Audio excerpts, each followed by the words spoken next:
Bismillahirrahmanirrahim. Assalamualaikum warahmatullahi wabarakatuh. Alhamdulillahirabbil alamin wa bihi nasta'inu ala umuri dunya waddin wassalatu wassalamu ala asyrofil anbiya wal mursalin sayyidina Muhammadin wa ala alihi wa sahbihi ajma'in, amma ba'd. Para pemirsa Sisma TV yang dirahmati oleh Allah Subhanahu wa taala, para ibu-ibu, para ibu Forum Komunikasi Majelis Orang Tua Siswa Sekolah Islam Sabilillah Malang yang insya Allah senantiasa diberikan kemudahan, keberkahan di dalam hidupnya.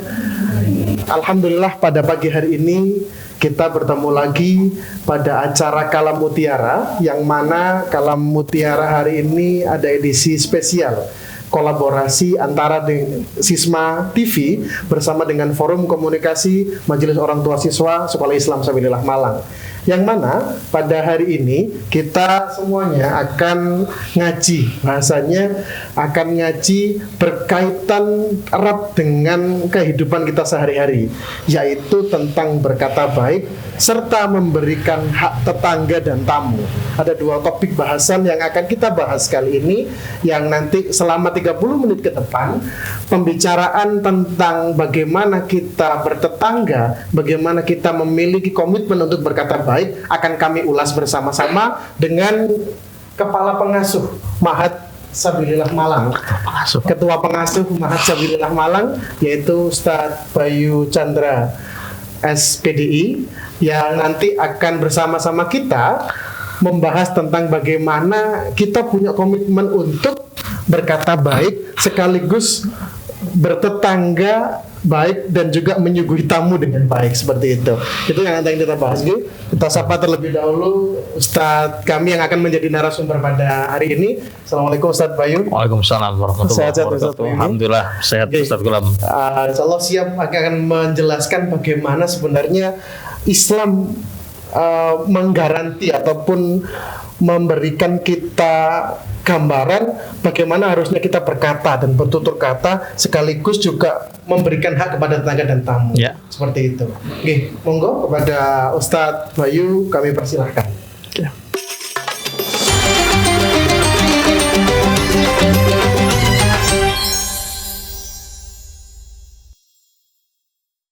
Para jamaah Forum Komunikasi Sekolah Islam Sabilillah Malang yang berbahagia, mari kita simak bersama penjelasan bagaimana Islam mengharuskan kita untuk bertutur kata yang baik sekaligus juga bertetangga dan menjamu tamu dengan cara yang baik. Kepada Ustadz Bayu, persilahkan. Terima kasih Ustadz Gulam. Bismillahirrahmanirrahim. Bismillah, alhamdulillah, wassalatu wassalamu ala rasulillah Sayyidina Muhammad ibn Abdillah wa ala alihi wa sahbihi wa man wala wa la hawla wa la quwata illa billah, amma ba'du. Subhanaka la ilma lana illa ma 'allamtana innaka antal alimul hakim wa tub alaina innaka antat tawwabur rahim. Rabbi shrah li sadri wa yassir li amri wahlul 'uqdatam min lisani yafqahu qawli. Amin ya rabbal alamin. Yang terhormat pemirsa Sisma TV segmen Kalam Mutiara, yang mudah-mudahan kita semua senantiasa diberikan taufik pertolongan oleh Allah Subhanahu wa taala. Dan terlebih spesial pada pagi hari ini ibu-ibu dari Forum Komunikasi Majelis Orang Tua Siswa Sekolah Islam Sabilillah Malang yang hadir di tempat ini, mudah-mudahan kita semua juga senantiasa dilimpahi keberkahan oleh Allah Subhanahu wa taala. Amin ya rabbal alamin. Para jamaah Sisma TV maupun ibu-ibu dari Forum Komunikasi Majelis Orang Tua Siswa Sekolah Islam Sabilillah Malang yang dirahmati oleh Allah Subhanahu wa taala, sebagaimana yang telah disinggung oleh Ustadz Gulam tadi, bahwa tema kajian kita pada pagi hari ini adalah berkata baik dan memberikan hak kepada tetangga dan tamu. Kajian kita pada pagi hari ini berangkat dari hadis Rasulullah Shallallahu Alaihi Wasallam yang diriwayatkan oleh sahabat Abu Hurairah radhiyallahu an. Hadis ini juga dicatatkan oleh Imam An-Nawawi radhiyallahu an pada kitab Arba'in Nawawiyah pada urutan ke-15. Jadi dalam hadis Arba'in Nawawiyah urutan ke-15, Imam Nawawi juga mencatatkan atau menukil hadis ini karena mengingat penting dan sangat berharganya hadis ini bagi umat Islam. An Abi Hurairah radhiyallahu an, dari sahabat Abu Hurairah radhiyallahu an, qala Rasulullah sallallahu alaihi wasallam, bersabda Rasulullah sallallahu alaihi wasallam, man kana yu'minu billahi wal yaumil akhir falyakul khairan aw liyasmut.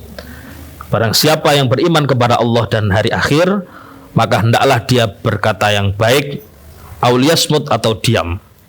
Wa man kana yu'minu billahi wal yaumil akhir falyukrim jarahu. Dan barang siapa yang beriman kepada Allah dan hari akhir, falyukrim jarahu, maka hendaknya dia memuliakan tetangganya. Wa man kana yu'minu billahi wal yaumil akhir falyukrim dhaifahu. Dan barang siapa yang beriman kepada Allah dan hari akhir, maka hendaklah dia memuliakan tamunya. Hadis riwayat Bukhari dan Muslim. Para jamaah sekalian yang dirahmati oleh Allah Subhanahu wa taala, dari hadis ini terkandung banyak sekali hikmah dan pelajaran yang sangat penting sekali untuk kita perhatikan sebagai rambu-rambu kita dalam menjalani kehidupan kita sehari-hari. Hadis ini sekaligus juga memberikan suatu pelajaran yang besar bagi kita, bahwa ternyata agama Islam itu tidak hanya mengatur ritual ibadah kita dengan Allah Subhanahu wa taala, tapi sampai kepada adab atau tata krama dalam kehidupan sehari-hari, termasuk diantaranya cara kita berkomunikasi, cara kita berhubungan dengan tetangga, dan cara kita memuliakan tamu. Menurut saya ini adalah satu keistimewaan tersendiri bagi agama Islam yang mengatur sampai dengan detil-detil kehidupan pemeluknya, yang mungkin pada agama-agama yang lain hanya mengatur ritual-ritual ibadah antara pemeluknya dengan Tuhannya, tetapi Islam bahkan sampai dengan tata cara berkomunikasi, berhubungan dengan tetangga, bahkan memuliakan tamu pun semua telah diatur oleh Allah Subhanahu wa taala melalui Rasulullah sallallahu alaihi wasallam. Para jamaah yang kami hormati, dari hadis yang telah disebut, yang pertama, "Benka yu'minu billahi wal yaumil akhir", dimaksud adalah hari kiamat. Hari kiamat kata lainnya adalah yaumul akhir atau hari akhir. Kenapa disebut hari akhir? Karena hari itu terakhir, tidak ada malam setelahnya dan tidak ada siang setelahnya, maka disebut yaumul akhir. Jadi yaumul qiyamah itu juga yaumul akhir, karena setelahnya tidak akan lagi ada hari atau ada malam setelahnya. Man kana yu'minu billahi wal yaumil akhir, kalimat ini menunjukkan bahwa akan ada ciri-ciri yang disebutkan. Orang yang beriman kepada Allah dan hari kiamat, dia itu memiliki ciri-ciri. Dan di kulli syai'in alamah, segala sesuatu itu punya tanda. Jadi kita jangan ngaku-ngaku beriman kepada hari kiamat sebelum kita mengoreksi diri kita, apakah tanda-tanda yang akan disebutkan Rasulullah ini ada pada diri kita. Tetapi mengartikan man kana yu'minu billahi wal akhir, barang siapa yang beriman kepada Allah dan hari akhir, ini lebih pas kalau kita artikan tidak sempurna keimanan seorang, sehingga kita tidak buru-buru mengatakan orang yang nanti tidak akan punya ciri-ciri maka dia tidak beriman atau kafir. Menurut saya itu agak terlalu berlebihan. Maka cara mengartikan yang pas adalah tidak sempurna keimanan seseorang kepada Allah Subhanahu wa taala sebelum yang pertama yang disebutkan oleh Rasulullah, falyakul khairan aw liyasmut, maka hendaknya dia berkata yang baik atau diam. Di antara ciri-ciri orang yang beriman yang pertama adalah dia itu senantiasa bertutur kata yang baik. Bertutur kata yang baik dalam terminologi ini dimaksud adalah bertutur kata yang berpahala. Bertutur kata yang apabila kita mengucapkannya akan mendatangkan pahala dari Allah Subhanahu wa taala. Itu definisi falyakul khairan, berucaplah yang baik. Kalau kita tidak bisa auliyasmut, maka hendaknya kita diam. Berarti kalau kita tidak bisa berbicara yang pembicaraan kita bisa mengundang pahala dari Allah Subhanahu wa taala, maka hendaknya kita lebih baik diam daripada kita mengucapkan sesuatu yang itu malah menyebabkan kita berdosa. Termasuk di antara dua hal ini, berbicara yang baik, kemudian berbicara yang tidak baik. Di tengah-tengah ini masih ada lagi, yaitu berbicara ma la ya'nihi, yang tidak ada manfaatnya. Gitu ya. Kalau berbicara yang baik atau bicara yang bermanfaat, misalkan kita menggunakan lisan kita membaca Al-Quran, saling menasehati dalam hal kebaikan dan kebenaran, ya, kemudian berzikir kepada Allah Subhanahu wa taala, atau berbicara pada urusan-urusan yang membawa maslahat atau kemanfaatan pada kehidupan kita sehari-hari, itu termasuk hal yang baik. Tapi ada lagi pembicaraan yang tidak baik, yaitu membicarakan maksiat, mencaci, melaknat, ghibah, berbohong, ya, atau kemudian berdusta, sumpah palsu, dan yang lain-lain. Itu termasuk pembicaraan yang tidak baik. Tapi ada lagi di tengah-tengah ini yang kita sering luput. Jadi kalau berbicara yang baik itu jelas sekali ya, terang ya, membaca Al-Quran, berzikir. Berbicara yang tidak baik juga jelas sekali. Tapi di tengah-tengah ini ada, yaitu yang diisyaratkan oleh Rasulullah, berbicara ma la ya'ni, yang tidak ada manfaatnya. Pagi-pagi godak tikus di kamar sama bapak, kemudian ketemu sama ibu cerita, wah tadi saya ngejar tikus sampai gedebekan begini. Pembicaraan itu benar pembicaraan yang apa ya manfaatnya ya, tapi kerugiannya juga apa ya?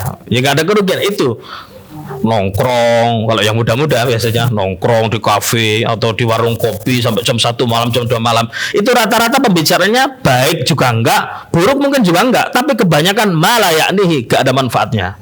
Mungkin yang laki-laki habis nonton bola kemarin cerita, oh kemarin golnya begini, skornya begini, cerita pada temannya kemarin sama-sama lihat juga, cerita ini. Atau cerita, wah nanti kok macet di jalan begini-begini. Ini termasuk ucapan-ucapan malayani. Rasulullah SAW itu memberikan isyarat kepada kita yang lebih banyak harus falyakul khairon, berbicara yang baik. Berbicara yang tidak ada manfaatnya atau berbicara yang tidak baik mutlak harus kita hindari sebisa mungkin. Tentu kita mohon kepada Allah Subhanahu wa taala ya. Tanpa pertolongan Allah taala sulit kita jaga lisan. Tapi juga yang menjadi perhatian kita, mari kita hindari pembicaraan-pembicaraan yang kurang ada manfaatnya. Pembicaraan-pembicaraan tidak baik tapi juga tidak ada manfaatnya. Ini juga termasuk oleh Rasulullah SAW dikatakan min alamati husni islamil mar'i tarkuhu ma la ya'ni. Termasuk tanda bagusnya kualitas Islam seseorang itu dia meninggalkan sesuatu yang nggak ada manfaatnya.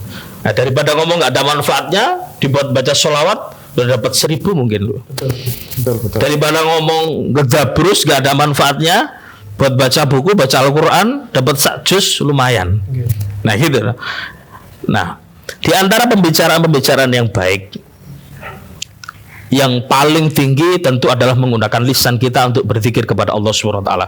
Termasuk seperti pagi hari ini kita ngaji bersama, ini termasuk juga berzikir kepada Allah Subhanahu wa taala.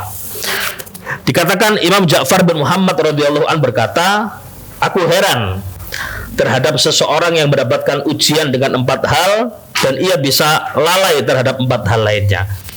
Imam Ja'far as-Shadiq ingin memberikan kita ada beberapa kalam-kalam yang sangat bermanfaat, yang hendaknya daripada kita membicarakan malayaknih tadi yang nggak ada manfaatnya, mending kita amalkan ini.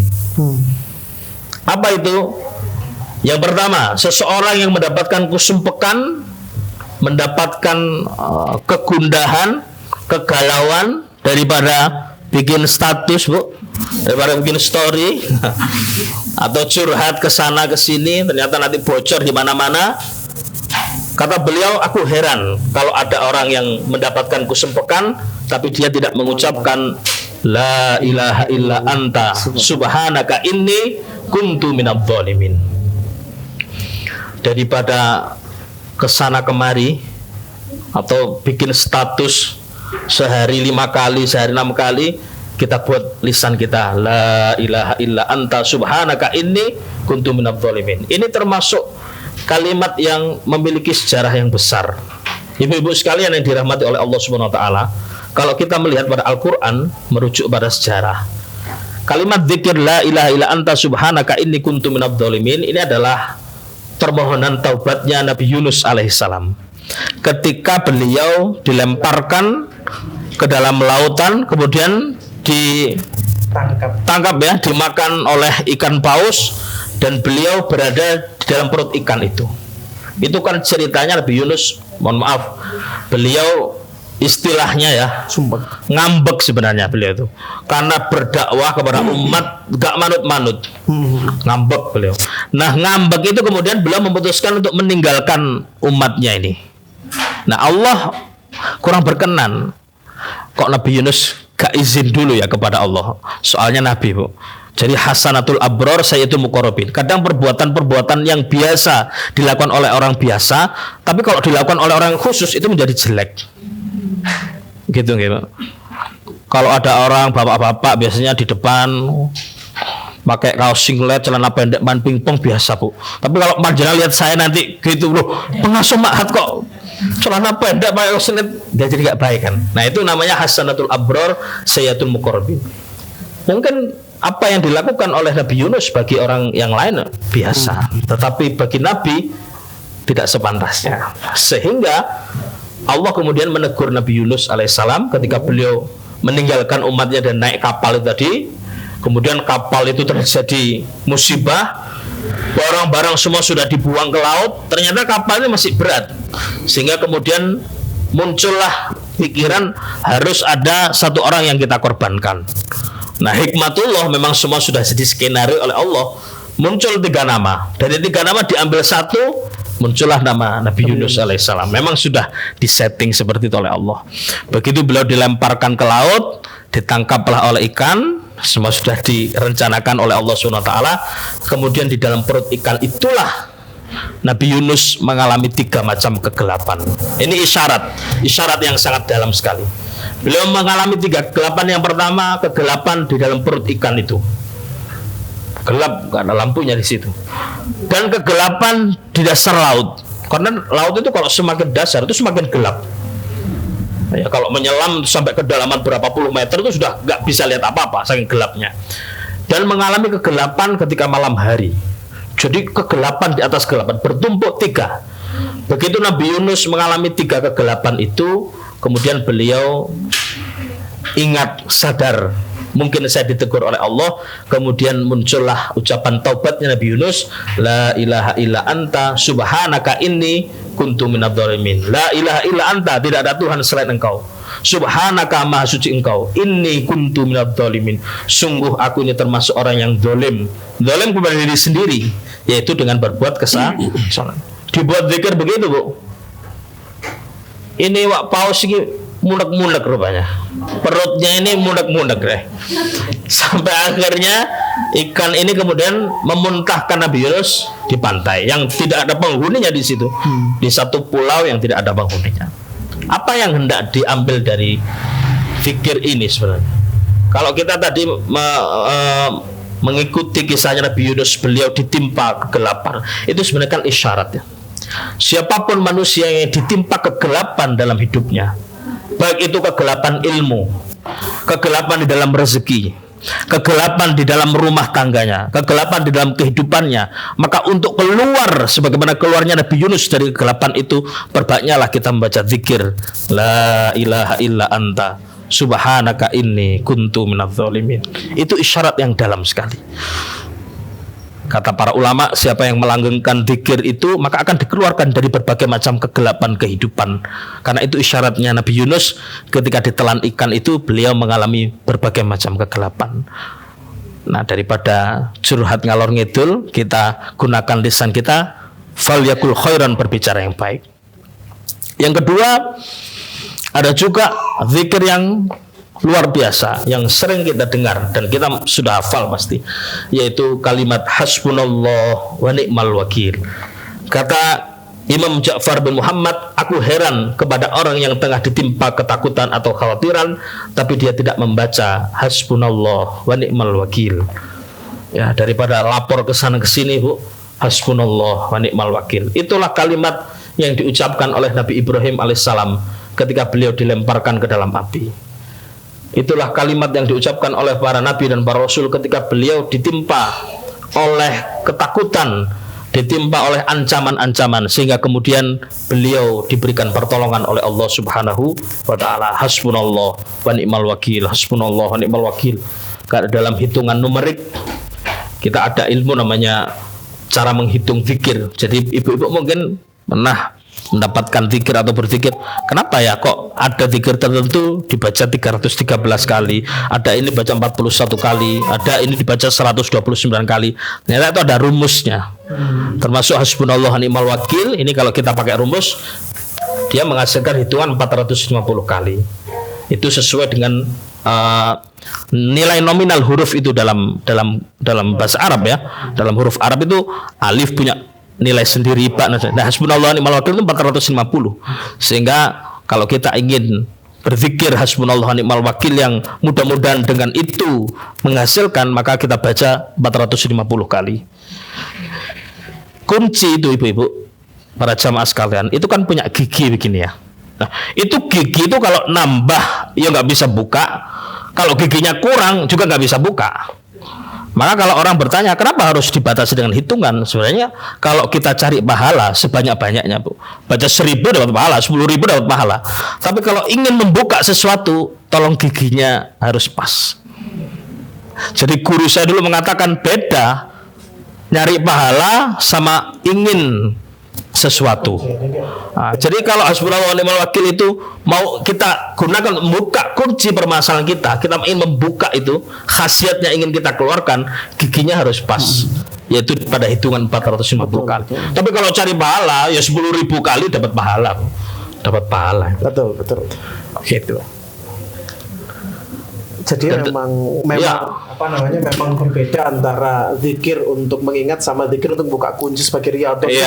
Iya, kan ada bedanya. Ada bedanya. Nah, itulah kira-kira beberapa perkataan yang baik. Tentu juga banyak zikir-zikir yang lainnya ya.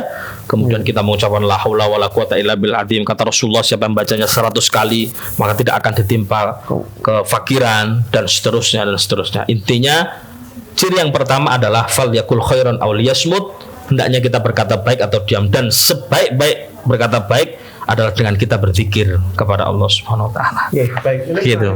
Ibu, tentang sebenarnya kita sudah punya solusi. Islam itu sudah banyak nyiapin solusi untuk kita. Kalaupun kita sumpah tadi, solusinya apa? Solusinya tadi jangan buat status di WhatsApp ataupun kemudian jangan buat curhatnya di grup WA. Di grup WA itu kan kadang ada sebagian manusia yang seneng kalau kita punya masalah kan, seperti itu nggih. Ada juga yang hanya ingin mendengarkan lebih dalam lagi biar bisa diceritakan ke orang lain. Nah, seperti itu. Maka itu yang tadi disampaikan sama Ustaz Bayu menarik sekali. Kalau memang kita punya masalah ya zikir aja mendingan daripada mau story kayak kata-kata mutiara. Kenapa sih gitu, ataupun kenapa Bun, nah gitu. Itu akhirnya memancing itu. Ya kalau memang setelah ditanyain ada solusinya, kalau nggak ada tambah tuh. Nah, seperti itu. Maka untuk melengkapi keimanan kita, menyempurnakan keimanan kita, maka kita berusaha untuk terus berkata baik dan menghindari semaksimal mungkin perkataan yang buruk. Lebih-lebih perkataan yang nggak ada manfaatnya ini dihindari. Kalau yang pagi hari ini kayaknya sangat bermanfaat. Dari tadi pagi saya ketika ke Bu Ana ketemu sudah ngomongin gimana Pak majelis zikirnya. Nah, itu sudah menyiapkan omongan-omongan itu sudah menyiapkan pendidikan anak seperti itu. Itu mungkin untuk yang pertama. Sebelum dilanjutkan kita break sejenak, pemirsa Sisma TV yang berbahagia. Seperti itu.